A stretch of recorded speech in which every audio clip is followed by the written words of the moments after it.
What's up, everyone? Marc Lobliner, TigerFitness.com from Mark. One cycle is the subject. They say you don't keep gains after a cycle. So if someone want to do one first cycle, 500 milligrams of test a week, with the increased workload and amount of weight you could be moving when on cycle for the 16 or so weeks, wouldn't that ultimately create more muscle growth in the muscle than you originally had before the cycle? Or is it no different than just training completely natural if that's the only cycle you ever did? This interests me because even if you didn't keep all the gains from your cycle, which you won't you benefit any, or is it like you never did anything? You might benefit a little, absolutely. But I don't think it's worth putting an exogenous form of testosterone. There's one thing you're forgetting about, Mark, and that's the fact that post-cycle, your body's going to kind of rebel. Your body's going to be like, fuck you. You didn't mention anything about post-cycle therapy. So what happens is when your body, in its attempt to achieve homeostasis, which is regulate, basically be normal, your body will send hormones through the roof. So your testosterone is decreased dramatically, and your balls are no longer producing testosterone. So unless you have HCG or another thing in, which is a whole different variable, your testosterone goes from 500 milligrams, probably have you in the 2,000, 3,000 range of testosterone level.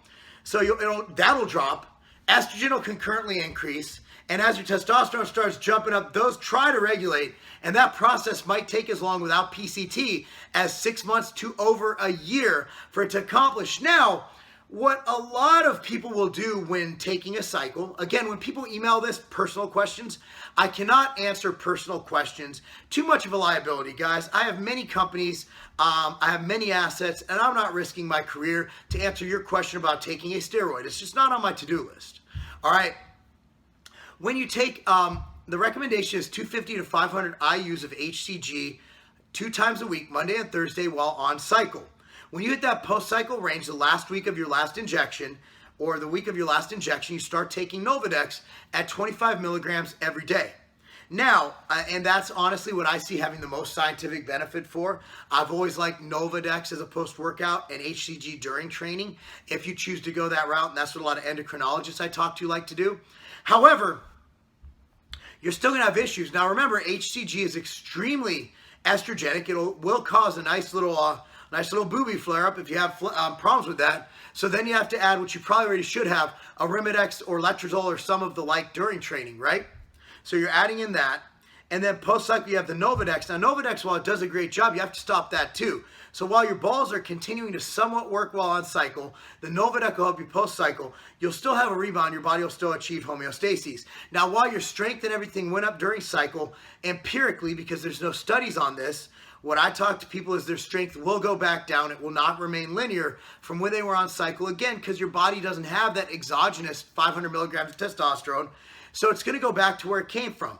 And that's not just talking from a standpoint of lean mass. That's also from a standpoint of strength. So while it might do some good, I just think it's too much to think about. Unless you're committed to being a steroid user and being on year-round, doing the blast and cruise, which is where you're on. Let's say you go 6 weeks cruise and a 4-week blast, where a cruise would be 150 to 200 milligrams of testosterone per week, and a blast would be, 500 testosterone and like 400 deca a week or something like that. I wouldn't fuck with it. I just don't think it's worth it. And there's much more merit in staying natural and just making, rather than doing this, you have this like natural, you're going to grow like this. See that slight elevation? Here's what happens when you take steroids in cycles. Remember we were right here. Okay, so we started right here. See this? See? The line's about the same. That was a great fucking diagram, wasn't it? Anyway, guys, there'll be thousands of people who disagree with me. I don't watch other YouTube channels, so frankly, I don't give a fuck. And I don't really read comments, so I really don't give a fuck there either.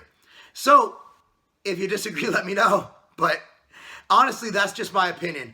If me telling people that it's not worth cycling is a bad thing, I'm a terrible person. That's not a game.